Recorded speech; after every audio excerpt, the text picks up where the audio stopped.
Hello and welcome to another episode of Orange Juice News and Notes from around the world of insoles. I am your host, Owen Kenoy, and back with us co-hosting is my sister, Mallory. What's going on, Mal? Anything new in your world? Way to set that one up. I did get a dog this week, so that's been a big Oh, change. Yeah, I was up at 6 a.m. on a walk this morning, but it's been going really well. She's very sweet. awesome. Yeah, Mallory was very excited to share that with us, just like, of course, off the podcast we keep up, that she was welcoming her new dog, Holly, to the family. So, welcome, Holly, to the Orange family. We're happy to have you, and maybe we'll see Holly featured on some social media or something soon. Because who doesn't love dogs? Or we should probably get your cat on there too, Lana. We're well diversified over here. So, awesome, Mallory. Today's episode, we're going to kind of get back to the basics, more insole related, but bringing to you guys things we wish people knew before buying insoles. So, there are all sorts of questions we get, and we are more than happy to answer them. But sometimes people don't always end up with the right thing, or might just have questions or wait too long. So, we're just going to cover that and try to help you out if you're maybe new to insoles or maybe never even had a crash course or talked to someone specifically, which now that I'm thinking about it, I don't think very many people have with insoles. This is the episode for you. Yeah, I kind of feel like if you don't have a specialty running store near you, maybe we can be that expert for today and fill you in a bit. Well said. Before we get into that, I am excited personally because we are officially going to be underway on the office remodel. So, if you guys did like the clouds in the sky and kind of the rough look, I'm sorry, but we are going to really be working on this space and bringing a cool new studio, taking some of your suggestions that we've already gotten and maybe we'll continue to get. So stay tuned. I'm not sure if I'll be here in the next podcast or where I'll be posted up as we're under construction, but super excited to see how everything pans out there. Yep, big things coming at Orange Insoles HQ Grand Rapids edition. Yeah, I know we got the Michigan HQ, the main HQ. We got Orange Insoles West, which is Mallory is really Orange Insoles West. I'm Michigan West. We got Orange South for those viewers. Shout out Florida.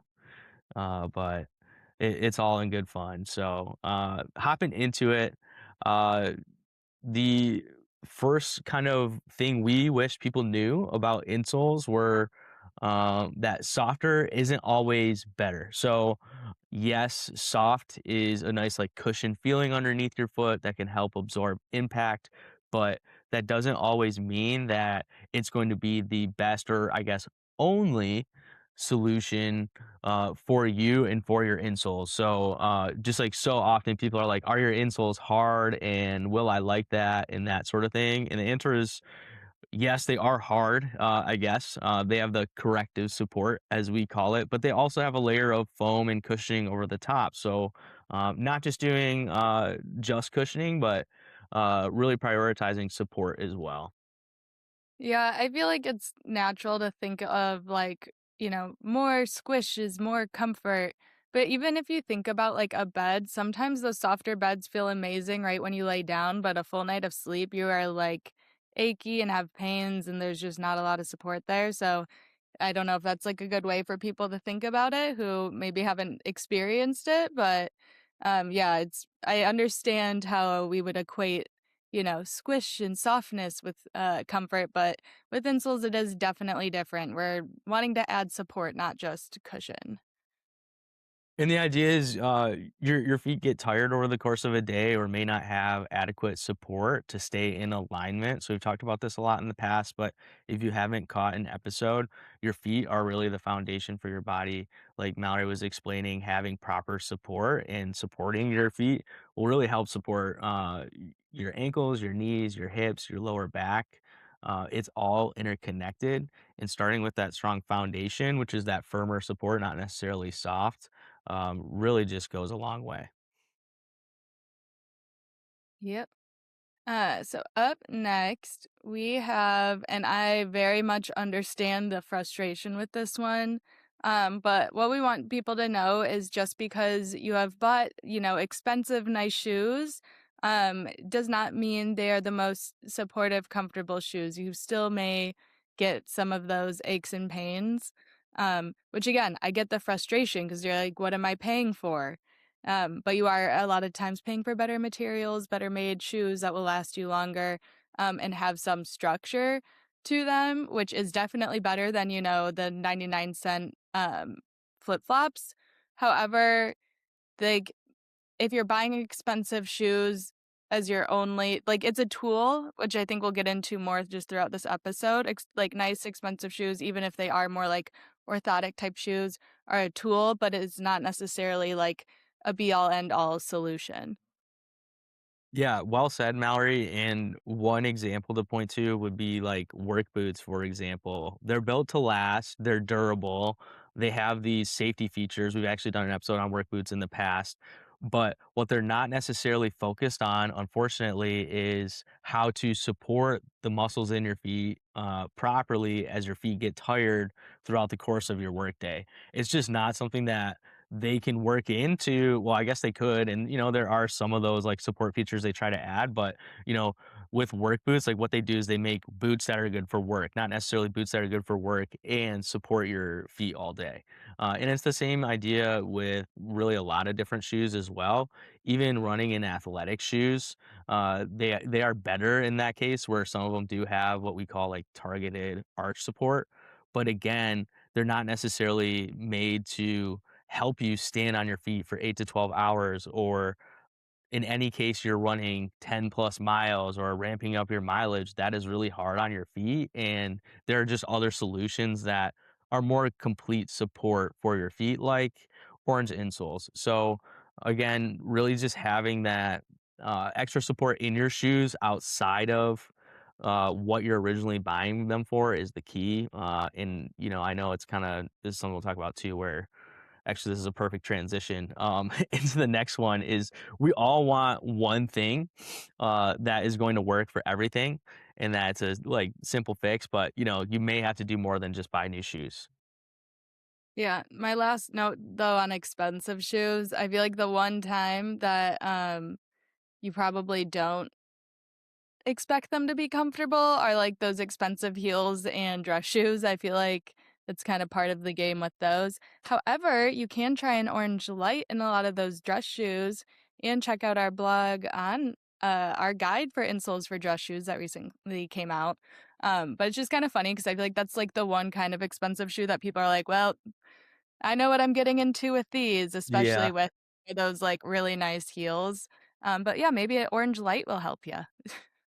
Well said. I would really twist your arm if you told me that we couldn't get an orange insole in your shoe. The idea is we have four different styles, and they're all supposed to fit in most any shoe, is how we kind of properly put it. Of course, I wouldn't actually twist anyone's arm, metaphorically speaking. So we would never do that. I'd hope But anyway, so back to the next one, which is we all want the one thing that fixes everything, right? So in this case, with insoles, they are a really great tool. I know Mallory already alluded to that. Where like your shoes are a great tool, your insoles are a great tool, but just because you buy insoles doesn't mean your foot pain is going to go away, or you're no longer going to have like aches and pains in your knees, for example. It's just one tool support amongst many other tools as well. Yeah, I mean, it's like kind of a cliche. Like, if there was like one magic solution for, these things, obviously we'd all buy it and that person would be a like trillionaire. But like, there's Mhm. a reason why there's constantly new magic solutions because it's not real. Um, and, it's just, I feel like that if you ever see someone marketing anything like that, that is your red flag to run away. Like, I hope you guys realize that we do, say orange insoles are just another tool. That's why we talk so much about like socks and shoes and like recovery and stretching and all these other things you need to do to live like your best life and to actually feel better, do more.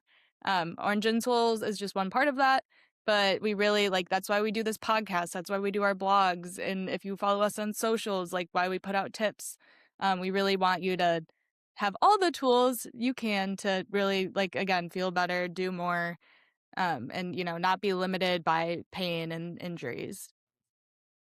Well said. And if you do go to our website, for example, we do have what we call like injury articles for plantar fasciitis or heel pain, hip pain, knee pain, lower back pain. And when you look at those articles, you won't see us just saying add orange insoles and you'll be all set. Really, it's a holistic approach. And I know I've referenced this before, but we get new listeners all the time where, there are three things you want to do, the three S's. One is support, which would be like orange insoles or supportive shoes. Two is stretching. So make sure you stretch the key muscle groups around maybe where those aches and pains are, or even just generally stretch your lower extremity. That'll help. And then the last one is strengthening as well. So once you do start to improve and are able to work on those muscle groups again around those sore areas, strengthening them will help you ultimately lead to a more healthier lifestyle and not necessarily just having to have support. And maybe if you don't have your insoles one day, you'll be okay because you have stronger muscle groups around those areas. So it really is a holistic approach, the three S's. And then the last thing, too, that people underestimate is just giving rest when you need. If you're having a knee problem, and I know, it's like if you work on your feet, that can be really hard. But if you have like a knee problem, maybe you don't do like your extra workout, or maybe you sit this out or scale back for a week or two, and just give yourself a chance to rest and recover as well. Yeah, that's the hidden part of our slogan. It's do less, feel better, do more. There's a Yeah, little the step less in you there. do, the more you do. Yeah. Oxymoron over here, but we want you guys to actually recover too, important part of the plan. Good bringing 100%. that. Um, okay, so to go into the next tip, I have a little bit of a sidebar. We've talked about it on the podcast before, but I am an aerial instructor. And one of the things I really love about aerial is you can really play to different people's strengths and weaknesses because everyone's body is different. Wow, surprise. And strength levels are different, flexibility is different. And even there's so many moves and things too, like your torso ratio, your arm length, like all of that plays a factor. So I know a lot of people who are incredibly talented who can't do what other people consider basic moves. Um, all to say everybody literally is different. And that is, a really cool thing. However, that means what might work for me might not work for you and might not work for Owen and but does work for your aunt. I don't know. So same thing is with insoles. Some people might be able to put them in day one where I'm all day, feel a lot better, easy transition. Someone else might need to do that like working up period where I'm only wearing it for like a few hours to start, and then I can wear them a little longer and build it up. It's just like again, everyone's body is different. Where you might be starting at might be different. How your body adjusts and reacts might be different. Um, However, we hope that they help you. And it just, you might need to give it more time than someone else, which is really important to keep in mind. Yeah, well said. Different is always bad, that's for sure. So there might be some of that break-in period, exactly like Mallory is referencing, but your body will tell you. That's kind of the key. If you're like, this is really uncomfortable, I don't know if this is something I can get used to. Please don't push through and keep wearing them and just hope that like a few weeks later they're finally going to feel better. You should start to notice some improvement after at least a few days. And, maybe it's like, hey, my foot's a little sore in a weird way at the end of the day that it wasn't before. But that would be something that you get used to. But if it's like, hey, sharp pains or like your foot's really killing you when you're like working or running or whatever, that's okay. So, for example, at Playmakers, our running store that we're affiliated with and that sort of thing that I used to work at that we talk about all the time, they don't just carry orange insoles because honestly, that would be a disservice to their customers to just rely on one brand to work for every single one of their customers. Now, Orange Insoles is the most popular brand within their store right now, and it seems to be something that works for a lot of different people. But we would be naive to say that, hey, this is a one stop shop fix for everyone. So that's why, maybe one person loves them, one person ends up returning them. But the bottom line is just to give them a fair shot, kind of break them in, maybe consider if you got the right one for your shoe and go from there. And then maybe you can pivot and find a different solution, but we're pretty confident that we have something for you and that you're going to love them too. Yeah, and if you have an opportunity to go into a store like Playmakers or any of those, specialty running stores or a PT, anything like that, do it. Because even for me, like I was having a lot of injuries, my hips would come out of place a lot. And I actually went in and we kind of discovered that I have like a leg length discrepancy that's pretty big. And I needed like heel lifts in my shoe. And they're able to, customize that for me on the spot. And, it's just not something I would figure out by myself. Where maybe I do try things like orange insoles and stuff, and I do wear them and they help, but, like, that's not always gonna make up for my, like, leg length discrepancy issue, and, so it's just good to make sure you check all the boxes, figure out what's going on, so maybe if you do try orange insoles and they're not working for you and you still have those, bigger issues and pains, definitely a sign to really get that checked out more seriously too.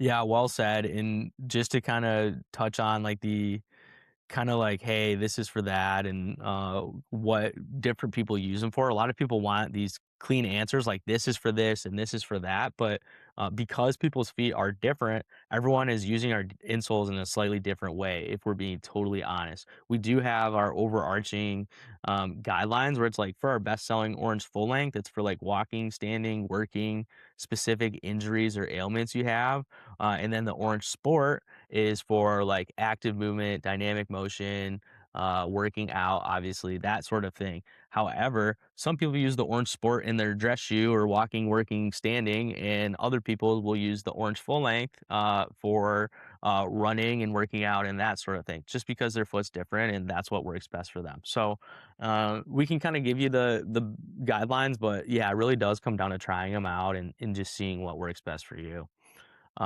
which kind of leads into the next mistake that people make. And really, the final one is people just wait too long to try something. It's a trial and error process, and maybe you don't get it right on step one, but the bottom line is you don't actually have to wait that long. Or you shouldn't wait at all if you're experiencing discomfort. So, some people, for example, I love to use our blue collar workers because we love them and they work hard and they just kind of many I'm generalizing are like, hey, it's part of what we do where we're gonna feel sore at the end of the day, and it's true, you do work hard, long hours, and it is really hard on your body, but there are things that you can try that will help reduce that fatigue at the end of the day. It might not be perfect, but even just a marginal improvement is something that really could help. And we do get some people that are like, "Hey, I wish I knew about these way sooner. My back pain is gone, like flat out," is what they tell us. And these are things you can read in reviews, or people will send me an email or whatever it is. So, the really just more than anything, you don't need to live with this like pain and discomfort. There are things you can do that aren't spending hundreds of thousands of dollars, hundreds and thousands. Obviously, no one would. I shouldn't say no one, but hundreds of thousands of dollars is crazy. But hundreds and thousands of dollars trying to figure it out. They're just small steps you can take to feel better. Yeah, and maybe this is your sign to also get ahead. If you say, you have a big trip coming up where you're getting a lot more steps than you're used to, or, for me, it was going from working at home to starting an in person job where I'm on my feet 8 hours a day. I made sure I had my insoles when I started that job. I didn't wait till I was like a month in and in a lot of pain. So, right now, this is your sign to think ahead. Do you have any increased activity coming up? We're heading into summer. Maybe now's a good time to get used to some insoles and try them out in your different shoes and figure out what works for you. So it's not, fast forward to when you're in increased activity time and you're in a ton of pain and can no longer enjoy your vacation or, work pain free or whatever it may be. So, it's your little sign. Well said. So, I mean, really, just to summarize, we often get people saying how surprised they are on how insoles really can impact their day to day life and activities. And then, like, gosh, I never really had thought about that before. But there are, certain insoles that are more supportive and certain ones that are more cushioned and whatnot. And ours have a combination of them. And that's probably what's best for like really strenuous activities. And unfortunately, there's just not going to, in many cases, they're not going to be just like a, one stop shop, one simple fix. It's going to be a combination of many things to make sure that whether that's like your workout or your activity or just what you do for a living is comfortable and optimized as much as possible. Yep, it doesn't have to be complicated, try your insoles, make sure we're doing, our stretching, our recovery, thinking ahead about footwear we're wearing. And, again, these small changes will have a lot bigger impact on your life and how you feel. Well said. Thanks for listening to Orange Juice News and Notes from the World of Insoles. We will be back with another episode.